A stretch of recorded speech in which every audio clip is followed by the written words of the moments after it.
The president of this country stands several times to address us, we citizens. Most times we don't understand what you say. But for benefit of that, I'm going to go ahead to ensure that this conversation is printed on all pages of newspaper, so that if the president cannot, saying for the benefit of that, I'm going to ensure that this conversation is also printed in pages of newspaper, so that if the president cannot understand my words, you would be able to read clearly. Mr. President, you are the commander-in-chief of the Armed Forces of the Federal Republic of Nigeria, but you have failed to protect me and my family. You are the father of the nation. You have failed to show sympathy and emotions and concerns where necessary. The wife of the president is supposed to be the mother of the nation. She has failed woefully in showing us who and what the power of a mother is. This is not the Nigeria we want. We didn't understand when you were telling us, assure you, I assure you, I assure you. You assured us, we didn't know you assured us failure. We didn't know you assured us killing. We didn't know you assured us suffering. We didn't know you assured us insecurity. We didn't know you assured us a worse education and medical system.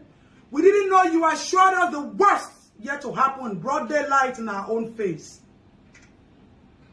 I clearly say that I am disappointed in my president because you have failed to lead as expected. Age, they say, is nothing but a number. You are not the oldest president in the world. The president of Malaysia is far older than the president of this country, whether right or wrong age. But the president of Malaysia does not run helter-skelter looking for medical attention in the name of family doctor.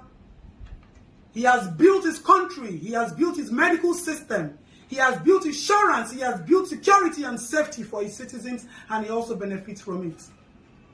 The president of my country does not have an idea of the numbers of people that are being killed. The president of my country does not have an idea of the number of girls and children that are being kidnapped and raped on a daily basis. The president of my country does not understand the level of poverty an average man is living on. The president of my country does not understand what the exchange rate of this country has turned out to be. Yet you fly planes going from one country to another, giving assistance to other countries, when your own motherland is burning. Your own motherland was on a nosedive, but now it is completely gone. What do we have left? Nothing. No business is surviving, no business is thriving. Expatriates have gone. The other and the most lucrative business now is banditry, killing and kidnap. Mr. President, is this what you assured us? Mr. President, is this the country our children will grow in?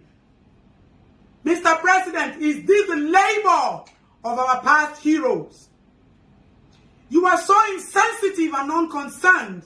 That is what irritates me the most. You stand to address us without understanding the gravity or the consequences of what you say. This is a generation that wants change. This is a generation you cannot mess with. This is a generation that understands. Technology is everywhere. We see so many things. Even if you are not capable, your level of education does not make you capable to do things that are expected of this country at this age and time. Why not hire people who have the capacity to do it? Why surround yourself with liars and greedy men who think about what they want to steal and what they want to go home with and the lies they want to tell you? You are a father? Do you take time to speak to your children? The medical system of this country has so failed that people die every day out of negligence of practitioners or lack of equipment. Yet we have people, we have looted funds that are being brought back into this country. We have Desiani's funds, we have Buhari Abacha's funds, We have Ibori's funds. We have so many funds. These monies are far more than what the president runs around to borrow. How do you intend to pay these debts?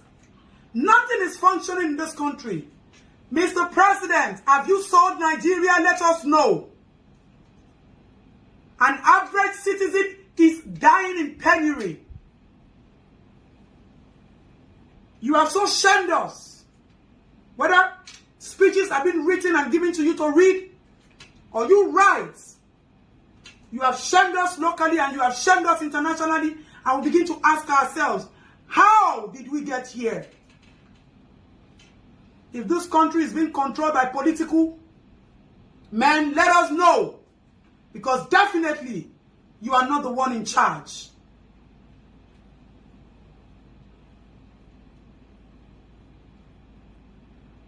We no longer have international respect. The people who have made Nigeria proud are the people who still believe in the strength of motherland. An average young child in Nigeria has taken his destiny back in his hands. Now our youths begin to do all sorts just to earn a living. Politicians live luxurious lives. And we, our monies and taxpayers are being spent. We finance this country. Every avenue tax is being laid, extortions are being made from the port to every corner of this country. How long do you want to continue to kill us morally? The president, how long do you want to continue to kill us financially? How long do you want to continue to kill us psychologically? It is not by force to rule. How much do you want? We can pay you so you can live. And let's build a new Nigeria for our children. Enough of the killing during the EndSARS, we have not forgotten. What is even happening now is worse than what happened in EndSARS. Who are we? Are we still Nigeria? Are we still Nigerians? We don't even know anymore. But you sit in the power. You sit in your office. That office should be called the office of shame.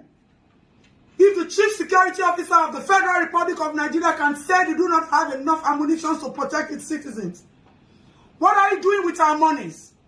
What are you doing with the borrowed funds? Mr. President, I will drop my address and my full information so that if you want to arrest me or I'm going down for this, so be it. One thing I want to assure you, our politicians and our present leaders and the liars surrounding them, this change will come. This change is near. This change is going to happen. There is nothing left. You people have showed your level of cowardice. You have showed your level of wickedness. You have showed your level of insensitivity from head to toe. But we know what we want for Nigeria. We know what we hope for our motherland. The labor of our past heroes saved us. But nothing has been done from your own dispensation.